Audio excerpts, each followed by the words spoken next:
Hello, everyone. Welcome to a very special episode of Uncanny Tracks. We are winding down our coverage of the Grant Morrison run on New X-Men. We are to the sixth original trade, Planet X. I'm Bob in Cascadia. That's Matt in the Southland. Matt, how you doing this evening? Doing well, Bob. Wow, this goes some crazy directions here, especially with one of the main characters that we were introduced to by Morrison, Zorn. I learned a lot about Zorn in this. Specifically, we learn who Zorn really is, Matt. Are you Exactly, which surprised? if you look at the cover, Bob, of this very first issue, it doesn't tell you who it is, but you originally thought that he had like a star for a head, We did.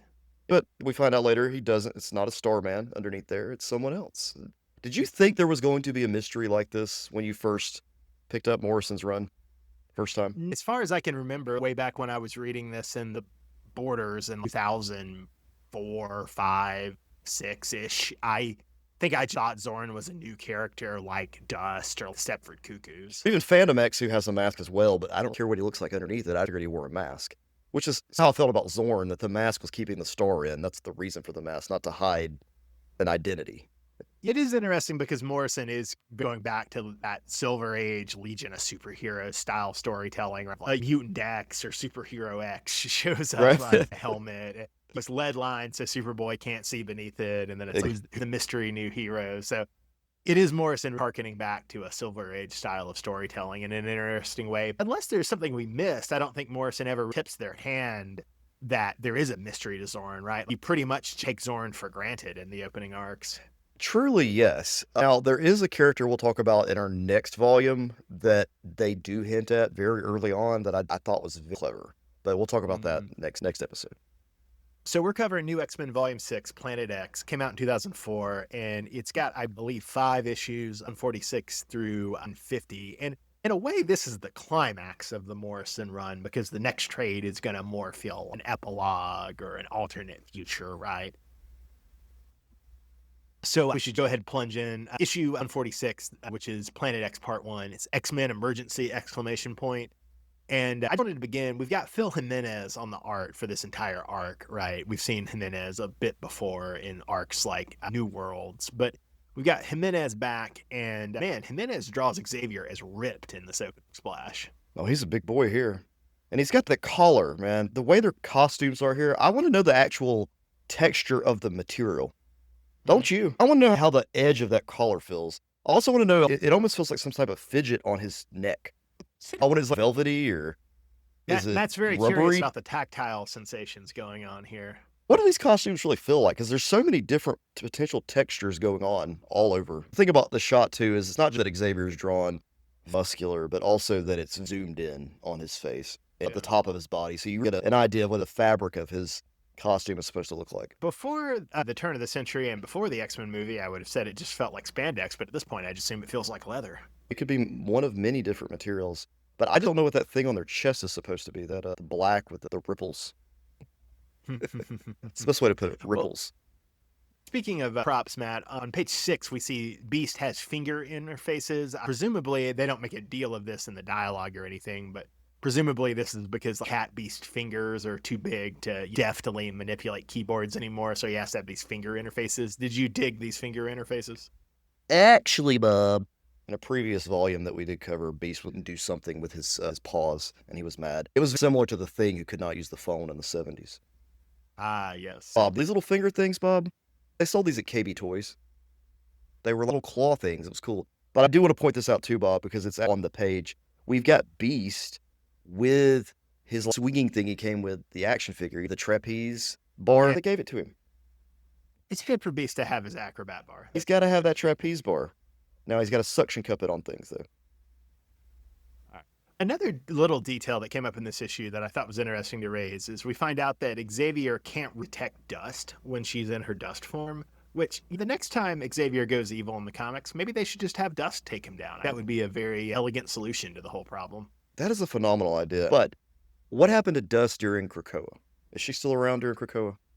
I believe she's around, but only more than cameos, but less than guest stars. Okay, she's still there. She's still around. You know how it is with these characters sometimes, Bob? Like, this will be one of Morrison's characters, and they vanish after Morrison leaves the run. If I remember correctly, I don't think we're going to go into this right now because I get the feeling that you maybe want to focus more on the main X-Men books rather than going to some of the side books right now, and let's see how the main X-Men books evolve over the aughts rather than tracking all the side books. But if I'm remembering correctly, after there's a New Mutants book going on at the same time as the late Morrison New X-Men run. And then after Morrison leaves, that New Mutants book turns into a New X-Men title. And the guys who write that New X-Men title are Kyle and Yost, who also then write the first sort of Black Ops X-Force in the aughts that you've read.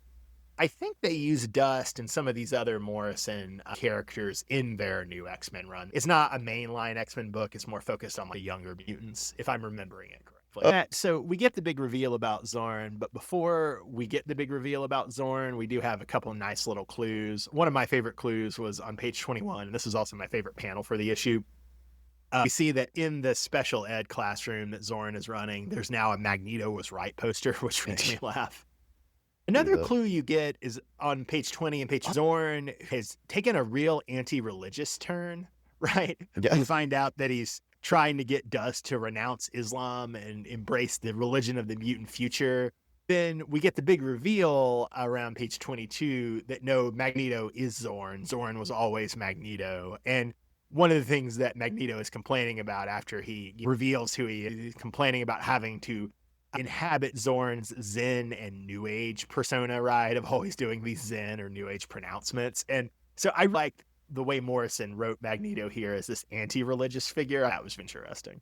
Here, favorite panel is the final reveal. When you do see that it is Magneto, he looks more like Quicksilver in the face, though. They went specifically for a younger look. Ooh, man, the drugs, they do bangs to your face, maybe. There's something about realizing those are chains around Zorn's chest that make it more, okay, Magneto would have metal around part of a costume. Yeah, and it's just stark contrast to his red and purple outfit and the poster behind him. And seeing the difference, which fits with Morrison of, Magneto's been there the whole time and he was right. It's good storytelling. It's definitely a really good surprise, right? So issue number 147 is Magneto Superior. And I'm going to go ahead and give my favorite panel really early in this issue, although it could honestly be any panel in the issue. But I like how Phil Jimenez draws Magneto's tunic in this. So page 5 is the opening splash page where we see Magneto hovering through the city. He's got this sick new tunic that on the one hand gets you to that classic Magneto color scheme, but on the other hand looks fairly different from the classic Magneto outfit that you were referencing that we saw in the Magneto was right poster. It's a fresh look. It's definitely not that weird 70s thing he had with the big white M. On the cover of this issue, we go to Magneto in costume, but he has Zorn floating nearby the same way he did at the end of the last issue, which becomes a common thread. He keeps having the Zorn helmet around him, and in some ways it's interesting because he doesn't have the classic helmet, but instead he uses the Zorn helmet for much of this. He has it floating around with him like he would the classic helmet. Another connection I thought of while seeing him with the Zorn helmet, it kept reminding me of, I don't know if you've seen in Deadwood, but in, I think, late season 1, Al Swearingen, one of the main characters in Deadwood, gets a severed Indian chief head that he talks to. I think it's a Sioux chief head, and he regularly is just talking to the severed Sioux chief head, and that somewhat reminds me of what Magneto is doing with his old disguise here of Zorn.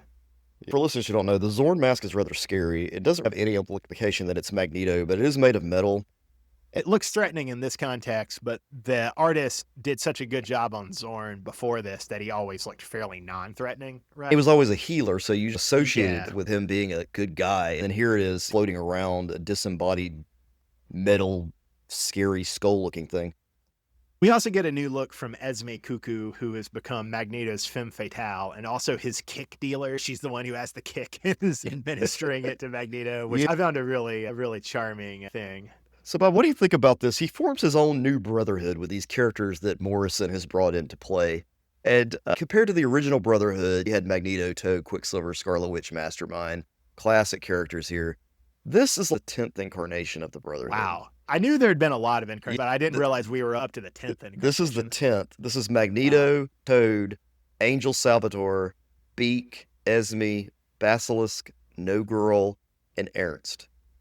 And then a year prior to this, we were introduced to the ninth iteration of the Brotherhood in the Uncanny X-Men book, which we're going to cover later on, but it ran parallel to this. Obviously, this is a pretty weak incarnation of the Brotherhood, and that's intentional, right? Oh, correct. On the one hand, I like Angel and Beak and Esme as characters. They're very fun and interesting characters, but they're also grew up stupid kids, right? It's their whole deal. And it's an interesting way of, on the one hand, Morrison makes Magneto as insane and as genocidal and as evil as he's ever been. And we'll see this in the next couple of issues too. But on the other hand, the other sort of idea of this arc with Magneto is this pathetic old junkie who's manipulating a bunch of young kids, right? It's interesting that Morrison's vision of Magneto puts Magneto both as super dangerous but super pathetic. Correct, yes. Which reminds me of some of the leadership we have now. Drug addicts at positions of power, Matt. What are you talking about? That doesn't describe heroes like Donald Trump, Joe Biden, and Elon Musk. No. They're not at all dependent on chemical stimulants to get through their very dubious jobs. Not at all, Bob. But I will say this, though. What I do is the most recognizable member of this, other than Magneto, is Toad, who is the worst member of the Brotherhood. The runt of the Brotherhood, usually. He's maybe not the most powerful because you got Esme around, but he's definitely the most senior besides Magneto. The other best part about their team, Bob, is they have these flying babies on it. You have to bring your kids to it. You have to have a babysitter. Matt, what was your favorite panel in issue 147? Bob, my favorite panel was when Magneto does take the kick. They made sure to show that he is sweating from it, and he's sweating beneath his mask. There's just something about Magneto seeing the man freaking out on his kicks a hell of a drug. They show Magneto sweating, but you know what they don't show, Matt? They don't show Xavier's junk, because even though he's floating on the Weapon X pod, courtesy of Magneto imprisoned, they always have convenient bubbles obscuring Xavier's junk. Did that disappoint you, Matt? It did, because they went through the trouble of making him naked inside this tank, but then obscure the junk with bubbles. Then why not just put some pants on him or just draw shorts? On to issue 148, which is Planet X Part 3. The issue's titled Survivor Type. And Magneto, I can't tell if we're meant to think that this is a serious possibility, or if Magneto is tripping on some kick and he's doing junkie babble, free associating, right? But he's talking to Xavier and he's speculating that resurrection might be his Magneto's secondary mutation, which honestly is an interesting idea about how Magneto always keeps coming back. Although maybe Morrison means us to interpret it as Magneto is spiraling out on some nonsense. I thought it was an interesting idea. He's going wild. And I will just say, Bob, that this issue, when I read it the first time, there was so much buildup to Jean and Wolverine that I couldn't figure out. I knew something intense was going to happen toward the end, but I couldn't tell if they were going to make love or what was going to happen where Wolverine stabs her and kills her and then they walk into the sun. You have intense conversations where, and this is stuff that Jean already said in an earlier arc of the Morrison X-Men, but she's talking about that the Phoenix is less about creation or reassembling and more about purification, right?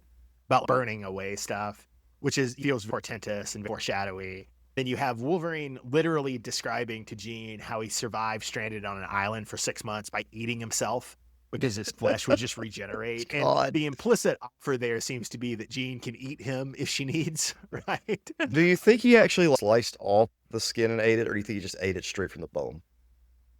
Oh, that's a good question. He probably sliced it off. Maybe the animal nature took over, though, and maybe he just gnawed on his own bone. Do you think he would prepare his skin for Jean, make it presentable, and not just like, hey, come here, take a bite out of my forearm? The difference here is, as I'm remembering it, I'm not looking back at the panel, but as I'm remembering the scenario, Wolverine was describing it as he was stuck on like Glacier Island or something. So it's like he couldn't really do anything, but you're sitting in this station that's getting closer and closer to the sun. Wolverine can fry himself. He can cook a piece of that arm flesh for Jean. He probably was tasting pretty good when they got closer. He's well seasoned, Matt. I bet it was smelling good up in Asteroid M. I'd forgotten both how intense this issue was and how influential it is. If you think back to House of X and Powers of 10, both Wolverine stabbing Jean as a mercy kill and also the imagery of them walking into the sun, both really influential on what's going down in House of X under Hickman. This issue felt it was pulled out of that run. It reminded me of the whole space thing at the beginning of the whole Krakoa, where they attack the evil government that's on an orbital platform around the sun. And then what was your favorite panel? in this issue, Matt? Bob, my favorite panel, it's the end when we have Wolverine. They do a full page, and it's Wolverine holding Jean, and he's walking along what's left of Asteroid M toward the sun. You see this, you just see this big white spot of the sun, which I believe leads to your favorite panel, Bob. Then you get a really cool page, the page after that, where Wolverine's walking forward and it's 4 long horizontal panels and Wolverine being burned away while Jean is waking up in the fires of the sun. And that gives to my actual favorite page, which is the final page, which is basically an all white splash page, except for the black of the station breaking apart in the sun. And Matt, I love a white page. Oh, Hickman does page, it, Bob. Pisker does it, Morrison does it. I love it when guys and gals do that. Bob, you said her eyes are open. What does that mean? Does that mean the Phoenix is coming? I think issue 149, it's called Phoenix in Darkness, but interestingly, we actually don't get the Phoenix in this issue, which is a good choice. Instead, That's because she's in darkness, Bob. She's in darkness. She's Can't only see begun her, to wake up. so she's not there, yeah. She's eclipsed or occulted, as they say. So instead, we get Magneto being a total Nazi, down to marching humans into camps and having a crematorium, right? So it's grim. Magneto becomes a total Nazi. Magneto's characterization here is questionable, right? Yeah, and it pissed a lot of people off, right? Controversial at the time and since. Because Magneto's acting like a Nazi, and we know Magneto's history, so go figure. We're going to talk about this in the next episode. I just want you to keep that in mind. Despite Magneto going crazy, I do think Morrison gets some interesting stuff out of it. So my favorite panel in issue 149 is on page 5, where Beak has had enough and he can't deal with Magneto's Nazi crap. But he makes a mistake and he calls a carrot a fruit, and Magneto can't take it anymore, and he backhands Beak and he yells because vegetable. Which I thought that was great. On the next page, it's funny, you get Morrison evoking a character who's not been in this run at all, Kitty Pryde, where Beak, echoing Kitty Pryde's famous words about Xavier, says that Magneto's a jerk, which is funny. And you also get on page 7, and this is supposed to be Magneto going too far, that he accidentally kills Basilisk. But honestly, we haven't talked about it, but Basilisk has long been an annoying character. Maybe it worked okay in 2003, 2004, but in a 2026 mindset, Basilisk is way too problematic. He makes way, way too many problematic jokes. So when Magneto actually does kill Basilisk, I was like, nah, that's still heroic. Magneto's bad. What he's doing is bad, but I'm glad he killed Basilisk. Out of all the Brotherhood here, Basilisk was probably the one I wanted to go, because I never liked him at all. His jokes should have stayed in 2000. Everything that comes out of his mouth, if you're reading this today, and we're in 2026, but whenever you are reading this, yeah, the Basilisk, he's a character that could probably need to be cut. I don't know if they did or not, but they shouldn't have brought Basilisk back in Krakoa. Would be my take. Another interesting idea comes up on page 7, Matt, and I couldn't tell if this was more Magneto being in his megalomania junkie spirals and reassociating, or if this was actually an idea that Morrison wanted to tease. But Magneto references the Brotherhood having an inner circle, which I'm not aware of that being referenced before. Maybe it had been, but it's an interesting idea. And it obviously evokes the Hellfire Club and their inner circle, right? So the idea of the Brotherhood having a parallel structure is rather interesting. Although in the context of this Brotherhood of losers and this Brotherhood of very young mutants, it obviously just makes Magneto seem even more grandiose and out of touch. Yeah, he's a bit crazy at this point. And this is where you realize that something's off with Magneto. Yeah. That's when you start to question, is it Morrison's interpretation of Magneto that's off? Or is it something else? From what I understand, Morrison actually doesn't like Magneto as a character, doesn't agree with the Chris Claremont, John Hickman more sympathetic portrayal, or Kieran Gillen more sympathetic portrayals of Magneto. So my understanding is that this is how Grant Morrison wanted Magneto to come off, but it was not popular with readers, and several other writers like Claremont were in a position to immediately retcon what Morrison did to Magneto in this arc. Does that make sense? It does. One of my favorite scenes in this particular issue, Bob, is when Beak finally tries to take off. He thinks he can fly, and he's going out, and he's like, can fly. He spreads his wings, and he falls to the ground once again, lands, and then he gets beat up by a bunch of random thugs. It's pretty brutal, but it's a cool extremely sequence. brutal. It's however rescued by EVA. I did have one other question there. So we see Cyclops because Eva brings Beak to hook up with what's left of the X-Men. So it's Cyclops, it's the Stepford Cuckoos, it's Phantom X, it's a couple of others at Dust. But there we see Cyclops has an X logo on his boot. And maybe that was already there and I just didn't notice it in prior issues. But is that overdoing the branding a little too much when you got the X on the boot? It's overdoing it, and I'm going to tell you why. Why? And this is the only thing, Bob, I'm ever going to take from my art appreciation class that I took way back in 2004. Most times when it comes to art, you want to show things in terms of three. Okay? So in the case of Cyclops, you would want three X's. The problem is that there are now four X's. That's why it looks stupid. Too many X's. One last thing in this penultimate issue, 149, that I wanted to flag is, look, Xavier is a hateable character. We know from our recent excursion into the Silver Age that he's always been a hateable character. And it's unclear in this scene because it's Magneto wandering around, and it's unclear if this is Magneto's conscience that the kick use has brought out, or if this is No Girl using her telepathy on Magneto, or if it's Xavier from the Weapon X tank doing this to Magneto. But whether Magneto himself or No Girl or Xavier, somebody is telling Magneto that he made Zorn too well. And I thought that was a really great moment and a great insult on Magneto. And it also does speak to maybe the reader sense we were saying where we didn't think Zorn was a mystery character. We just kind of took Zorn for granted as a kind of cool new X-Men character. That moment of whether it's Xavier or No Girl or Magneto's conscience taunting Magneto about Zorn, I thought that was a nice moment. Of the new characters that have been introduced by Morrison in this run, do you feel Zorn was the one that you felt had the most potential? The Cuckoos and Dust more than Zorn, but Zorn's a great character. Zorn's always stuck with me. Between him and Phantom X, I don't think you're not a fan of Phantom X, are you? Oh, I like Phantom X. You like Phantom X? Okay. Yeah, I do think Phantom X has been used more than Zorn, but I think I maybe slightly prefer Zorn. We're not the only ones besides Morrison who like Zorn, and I think pretty immediately, I forget the specifics of how they do this, but I think pretty immediately in the retcons, they do establish that no, Zorn is a real mutant that Magneto was impersonating. But I think even less so than Dust, I just don't think we've seen much of Zorn since then. But there is actually a real Zorn out there, which was not what Morrison was intending, as far as I understand what they were doing with this arc. That brings us into issue 150, the final part of Planet X. That's Phoenix Invictus. And I'll start with my favorite panel on page 2.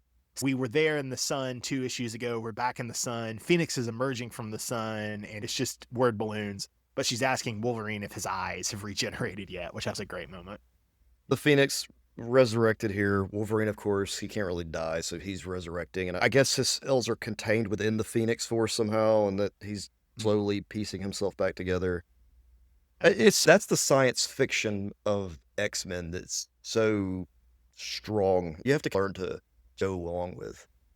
If you're somebody who doesn't like science fiction, you're going to hate that. I think it's cool. I thought that's amazing. It's the idea that they're having to spend all this time recreating themselves. Matt, I had multiple guesses at your favorite panel for this issue. One I thought would be on page 8, we see Magneto and Esme arguing, which they're doing a lot now. But while they're arguing, Phantom X is standing on Eva in the background, and he's got both of his pistols out, and he's got his hands crossed and an X across his chest. So they don't notice that Phantom X is here to mess him up. That's a cool panel. Well, does Esme seem like she's supposed to be Magneto's girlfriend or side chick or something? The way I interpret it is they're definitely sleeping together. Yeah. Esme thinks it's more serious than it is. And yes, this is to use the parlance of our times, a problematic age gap relationship. Correct. So the other option, Matt, would be on page 15, where we have Cyclops getting angry at Magneto and shooting him full bore in the face with an optic blast. But then Magneto faking out angry Cyclops by being like, blinded me, while Cyclops is a little taken aback. Magneto slugs him with this horn helmet. I liked how angry Cyclops got and how Magneto immediately undercut that. So I'm guessing from that knowing snicker, that's not your favorite panel either, Matt. No, Bob. Esme is dying, and Emma is telling dying Esme that she's proud of her, that she's turned into a great little femme fatale. She's her best student, and kisses her forehead as she's dying. And the whole time, Esme's like, no, I'm nothing like you. Yeah, she does not want to be like the White Queen, no. No, but my favorite panel was that you described it. It's when Cyclops uses his optic blast and does this forceful blast into Magneto's eyes and explodes his helmet. It's insane. I thought Magneto was dead, but no. It does undercut the tone a bit when Magneto hits Cyclops with Zorn's helmet, but Xavier gets some good burns in these issues. That prior issue, although it was unclear if it was Xavier, No Girl, or Magneto himself talking to Magneto, got a good burn. And here Xavier gets a good burn on Magneto by saying that he should have stayed dead. The only thing the kids need him for is an image on a shirt. True. At the very end, Bob, Eva made itself a chair for Xavier. What'd you think about that? Would you like Xavier to walk around in that thing? No, I would rather Eva stay with Phantom X rather than chilling with Xavier. That would be my preference. We end the issue, Matt, with Jean dying. Magneto, in a fit of rage, uses his magnetic powers to give her a stroke, which is surprising given the general drift of the issue and the arc of the X-Men are triumphing and Magneto in the last moment takes her out before Wolverine beheads him in a brutal fashion. As Jean is dying, she says to Cyclops, and these are absolutely brutal final words, "All I ever did was die on you," which, ooh, man, that's sharp. That's sharp. Yeah, it is sharp, but it's kind of true. We've seen the scene a lot. And he's the Phoenix. She comes back to life. Morrison having Phoenix say that and comment on that is a way to get around the fact that this is such a familiar scene. But in an interesting way, Jean stays dead for a long time after this, man. Granted, we're going to see her a little bit in the epilogue arc coming up next. But besides that, I think she's pretty much dead till, 2017, 2018, something like that? But we have to explore the White Queen, the Emma Frost relationship with Scott, which is so good. Yeah. Do you have anything to say, Bob, too? At the very end of this, we get a bit of an epilogue, which is supposed to be 150 years later. And you've got the Phoenix egg. The Phoenix is still there. You're okay, Jean. You're not gone forever. But yeah, it is interesting that between this epilogue and then the epilogue arc of Here Comes Tomorrow that comes next, you feel like a Jean resurrection is almost imminent. But no. Because they got attached to Scott and Emma and because of the directions they were taking the stories. And also, as we'll see, when they introduce Hope a little bit, preempts Jean, right? But it's interesting that it feels like the resurrection of Jean is imminent, but it's going to take almost 15 years before she's back. Yeah, this is fascinating that it did take that long for her to return. But then, of course, we're going to have the resurrection protocols later on, which then everybody just can come back whenever they feel like. Yeah, it's interesting. They bring her back only a couple years before Krakoa, right?